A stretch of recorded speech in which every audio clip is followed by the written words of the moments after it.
Do I go ahead? No.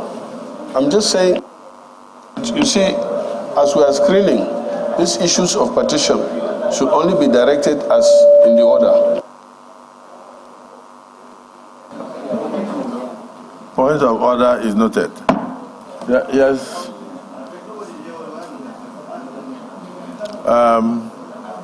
Distinguished colleagues, we have another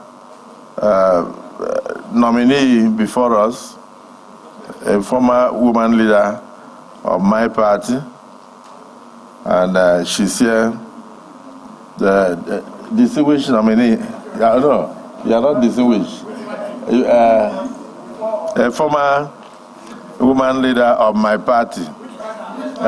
If it is Senator Baribe, he will use his head to know that I'm not in NAPCA. And if it is Senator Ningi, he will use his teeth to count his tongue. so my sister, go ahead.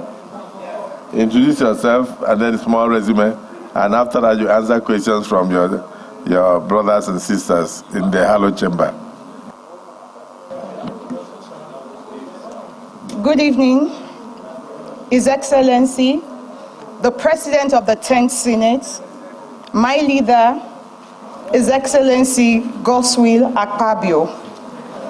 Good evening to the Deputy President of the 10th Senate, my leader, Senator Jubril Barau. I hope I got it correct this time, sir. Thank you. The majority leader, the leader of the 10th Assembly and other leaders of the 10th Assembly. Good evening, very distinguished senators of the 10th Assembly. I stand before you today with profound gratitude to God Almighty and to the President of the Federal Republic of Nigeria, President Bola Ahmed Tinubu, with a deep sense of purpose to share with you a glimpse of my life's journey, my academic qualification, my experience and achievements as a Nigerian. My name is Stella Okotete. I was born on the 20th day of April, 1984. To late Francis Okotete of Ekerewe Kingdom in Agbaro, Warri, Delta State. I attended Twins Fountain Group of Schools, Ogunu, in Warri, Delta State, and proceeded to the Federal Government Girls College, Benin City, in Edo State, where I obtained my senior school leaving certificate.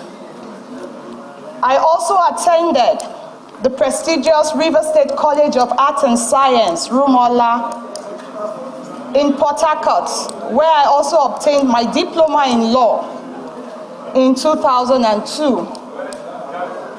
I also proceeded to Benson Idausa University in Benin City, where I obtained a BA in International Studies and Diplomacy, and proceeded to serve, where I did my orientation camp in Benin, Kebbi State, and finished my service in Edo State. I served with Braindorf Ventures Limited, 20 Ekenwa Road in Benin City, Edo State, and went into politics. I had my share in politics as I was affirmed by the appeal court as a councillor representing the good people of Agbaro in Ugeli North Local Government in Delta State. I held that office for a period and served as chairman of the Councillors Committee on Education and the vice chair on health. During my short stay in the council, I was able to drive the governor's free education projects and programs in my local government. The governor found me worthy and appointed me as a special assistant in 2011 on Millennium Development Goals in Delta State. As SA Millennium Development Goals, I was more in charge of monitoring and evaluation, policy formation, and implementations of the Millennium Development Goals across poverty eradication, maternal mortality reduction, and child mortality reduction, as well as projects that has to do with education. In 2015, May 29th, the tenure of His Excellency came to an end. And the immediate past president of the Federal Republic of Nigeria in 2017 found me worthy and appointed me in line with the Act of the Nigerian Export and Import Bank, Section 11 and Section 8 and 14. He appointed me Executive Director of the Nigerian Export and Import Bank in charge of business development. The functions of the ED of the bank, which I still hold till date, is to drive the business directorate of the bank to create quality risk assets and also provide funding to exporters in the non-oil sector. When we resumed in 2017, we met a balance sheet size of 67 billion. We grew it as at 2022, when our tenure was renewed, to 256 billion. We also met a bank that was already recording losses year in, year out for 3 years. As at 2016, the bank recorded over 6 billion loss.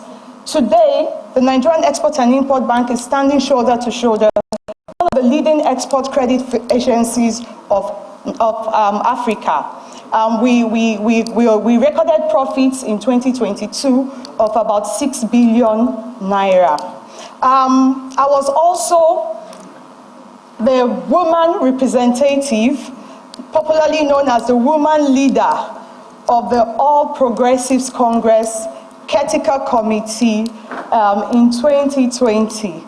As woman leader of the ruling All Progressives Congress at that time, I was able to bring to bear quality representations for our women, and we established new policies that would help shape visibility for our women across board. One of it is the Progressive Women Academy, which was approved by the Apple Store and the Google Store. It's an online academy where women can learn various soft skills to make themselves not just visible in the business space, but also in politics. I also understood, being a very young politician that got into politics at a very young age, that there was need to build bridges across the older women in politics and the younger ones. And I established the Progressive Young Women's Forum, which was also a platform to groom future female leaders and mentor them. I'm proud to say today that I have women who were part of my mentees, serving as commissioners, elected as House of Assembly members, and also councillors, and currently some of them as special assistants and advisors at various state level. I also created the lobby group of the APC women, and we're able to galvanize stakeholders to accept the responsibility to push for more visibilities for our women.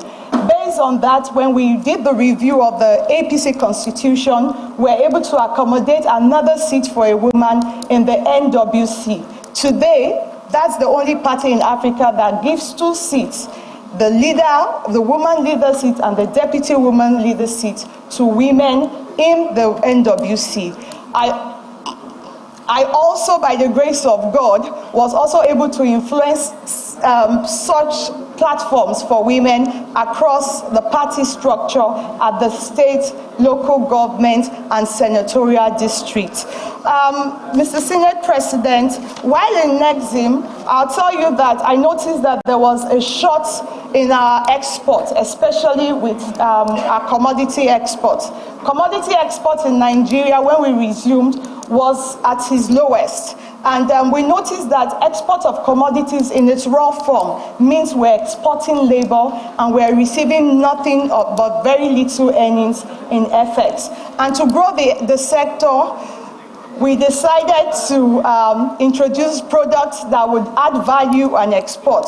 Today, under our leadership, the leadership of Abubakar Bello and my humble self and my other colleague Bala Bello, we're able to initiate the PAVE agenda, the produce, add value and export. Today we are producing cashew nuts from Nigeria and exporting. We're also processing other agricultural products for export. Distinguished senators, in conclusion,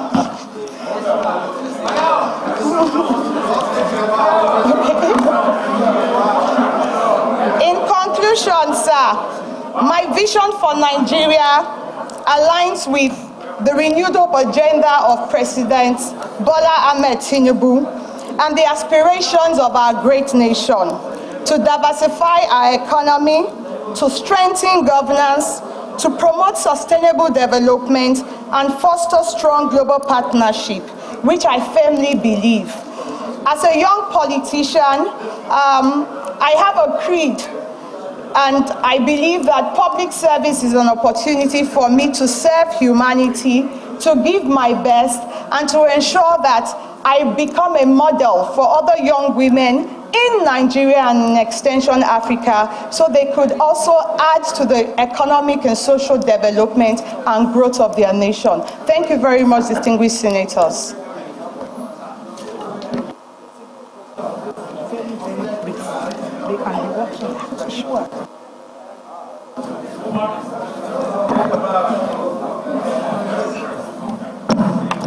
Well,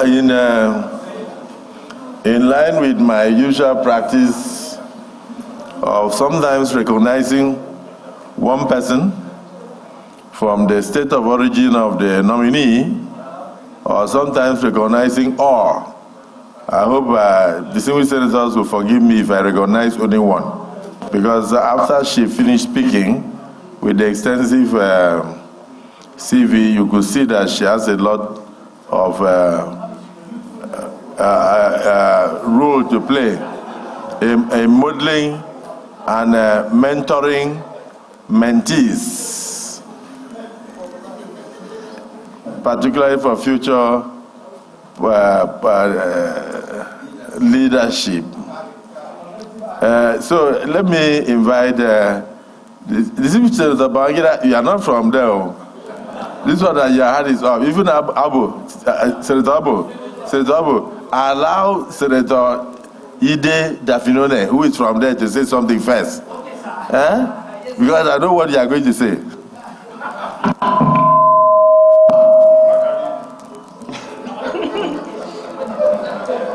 Mr. President,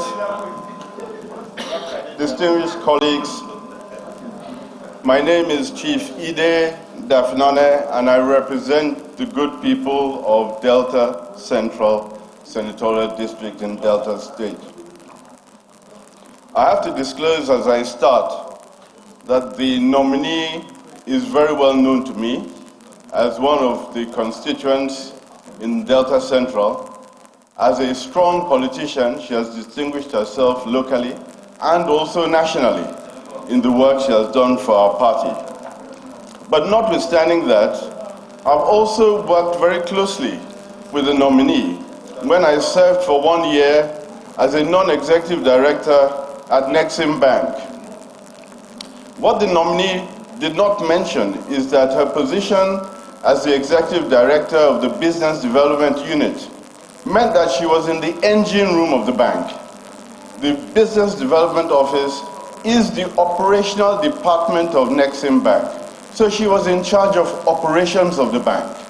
And in that position, she has been responsible for growing the balance sheet of the bank and has done exceptionally well.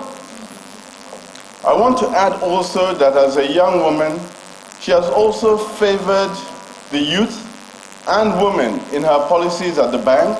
That is aside from the policies she has done at home, encouraging young people in various developments and empowerment programs.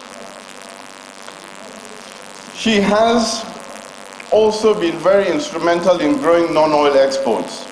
And at today's date, non-oil exports are a key focus of this administration as we protect the need to grow our economy in the background of dwindling oil reserves and a move globally away from fossil fuels to more sustainable forms of energy. So my question that I would like to put to the nominee so that she can extend, yes please. My colleague says she has distinguished herself already. So what remains is for me to say that I speak on behalf of my two colleagues from Delta State, who are both fully in support of the nominee, and to ask distinguished members if the nominee from Delta State could please be recognized for her good work at Nexim Bank, with the background that she has served one complete term at Nexim Bank, and that term has been renewed about a year ago, which shows that she has distinguished herself at the bank. With that, Mr. President, I ask distinguished members to please ask the nominee from Delta State to please take a bow. And good. Thank you, Excellency. Off your bike, off your bike. Honestly, when she mentioned that she was the woman leader of the greatest party in Africa, I just remember that we are all from political parties, and in normal circumstances, the party is supreme. Is it the wish of the Senate that the nominee should take a bow? Those who are in support say aye. Those who are against say nay. The ayes have it.